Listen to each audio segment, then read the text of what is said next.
So broiler சிக்கன்றத டோட்டலாவே நம்ம எடுக்காம avoid பண்ணிக்கிறது நல்லதுன்றீங்க நீங்க. இப்போ பர்டிகுலராக பார்த்தீங்க அப்படின்னா அதில் ஒமேகா 3 ஒமேகா 6ன்னு கேள்விப்பட்டிருப்பீங்களா, ஃபேட்டி ஆசிட்ஸ். அது பார்த்தீங்கன்னா ஒமேகா 3 வந்து நமக்கு நிறைய நன்மை பயக்கக்கூடியது. ஒமேகா 6 வந்து கொஞ்சம் நன்மையும் இருக்கும், அது கெடுதலும் இருக்கும். இன்ஃப்ளமேஷனை அதிகப்படுத்தும்னு சொல்லுவாங்க.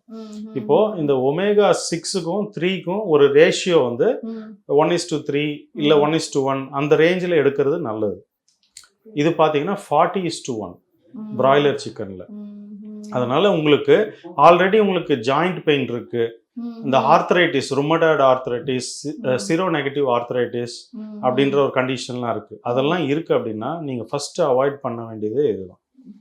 ஆமாம், ஒமேகா 6 இன்ஃப்ளமேட்டரி கிரியேட் பண்ணுறது அதிகமாக சாப்பிட்டீங்க அப்படின்னா ஜாயின்ஸ் பெயின், முட்டி வலி, அதுக்கப்புறம் பேக் பெயின், தலைவலி, இந்த மாதிரி பல பிரச்சனைகள் வர்றதுக்கு இந்த உணவு ஒரு முக்கியமான காரணமாக இருக்குது.